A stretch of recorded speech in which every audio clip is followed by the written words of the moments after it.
We are group number 2. We are going to talk about tuning methods, specifically talking the integral error criteria, IAE and ITAE. So IAE stands for integral of the absolute value of the error, which mathematically speaking is the integral of the absolute value of the error between the set point and the process variable. These methods helps us to analyze robustness and sensitivity of the control systems by making changes in response to the variations of process parameters and disturbance. As we can see in the picture on the right, taken from the Seaver textbook, this is the disturbance change at the top and set point change in the bottom, and the IE is basically the gray area, shaded in gray.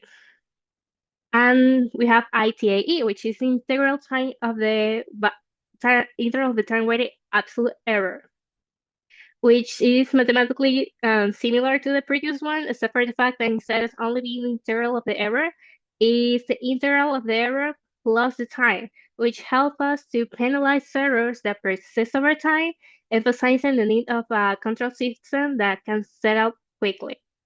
Also, we have a table on the right taken from the Seaver textbook, which are some correlations that are going to be helpful in the exercise using this method because it's also based on the first order plus delay time model.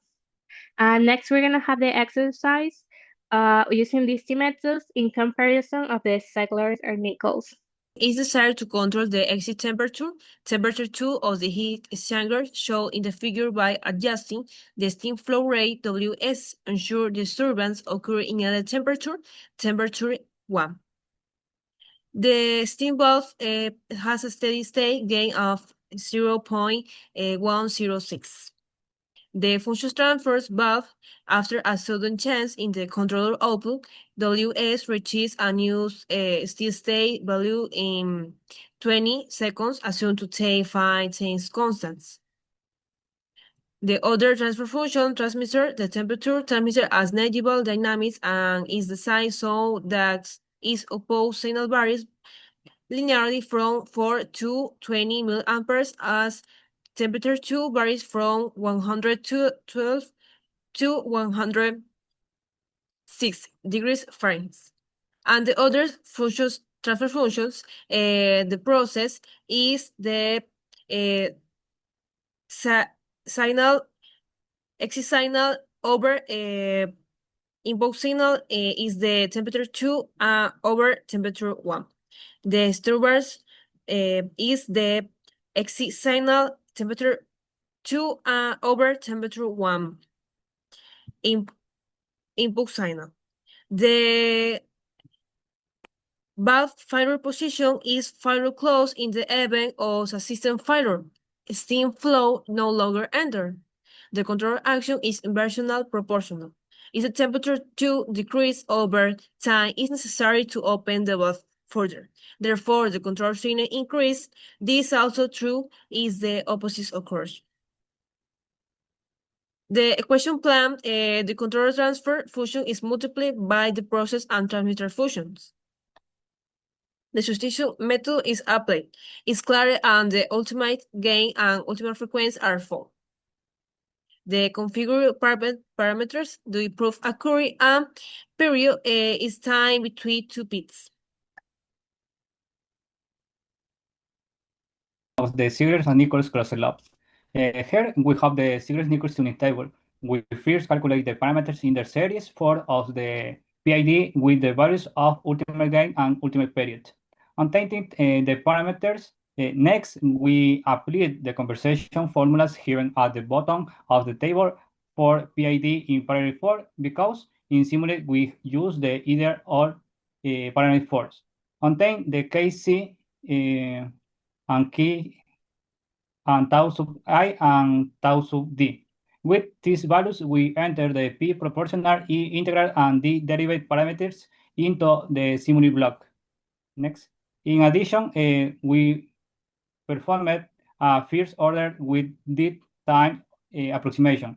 To simplify the designs, the denominator time ratio condition is satisfied. Calculate of the effective time, the effective die time, and the plant gain. With all this, the approximate model of the plant was the following. Next.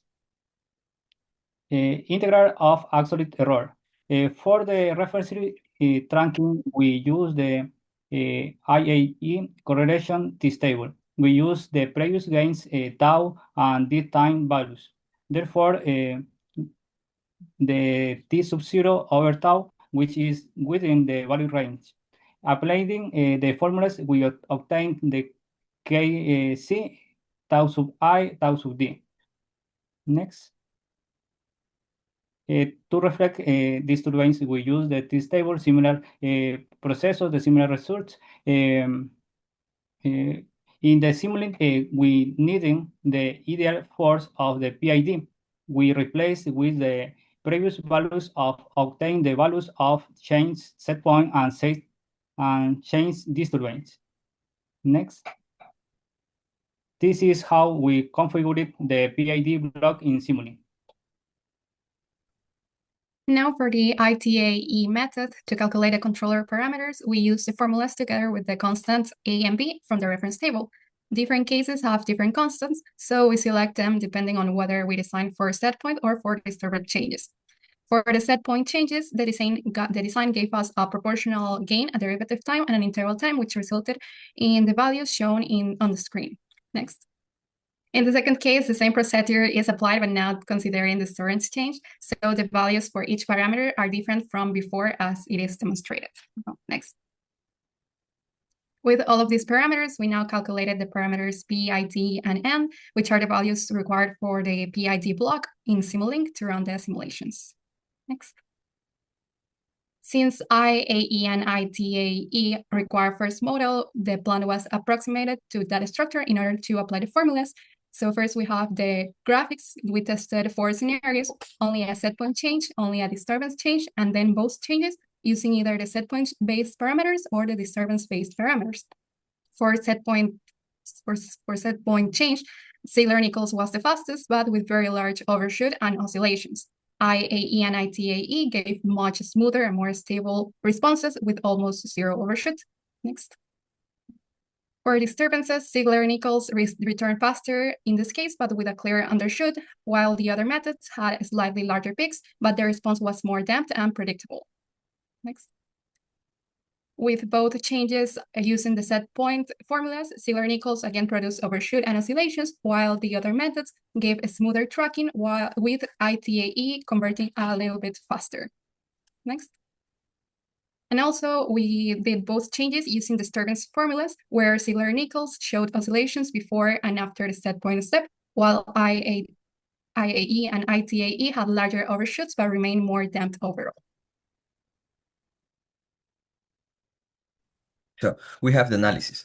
So this study compared different methods for tuning PID controller for a heat exchanger system. So the goal was to evaluate the performance for 2 case scenarios. The first one is set point tracking, and the last one is disturbance rejections. So here, 3 tuning methods were used. The first one is Ziegler-Nichols, where a classic method that found aggressive controller settings lead to the fast but oscillatory response. Second, minimum EIA tuning to minimize the total absolute error over time. It produced a moderate controller for the smooth set point tracking and aggressive controller for the fast disturbance rejections. The last one method is the minimum ITAE, where to minimize the time-weighted error, which penalize persistent error mode heavily. It aimed for the fastest setting time and also create distinct controller for each objective. Next. To conclude, the analysis conclusively demonstrate that optimal PID controller tuning is highly dependent on the specific controller objective, as there is no universal setting. Controller parameters that excel at set point tracking results in poor disturbance rejection and vice versa, highlighting a fundamental trade-off between stability and aggressiveness. So furthermore, advanced error-based methods like IEE and ITAE provide superior and more tolerant performance and compare it to the classic Ziegler-Nichols approach, with ITAE specifically favoring faster system response by minimizing the persistent error. Thanks.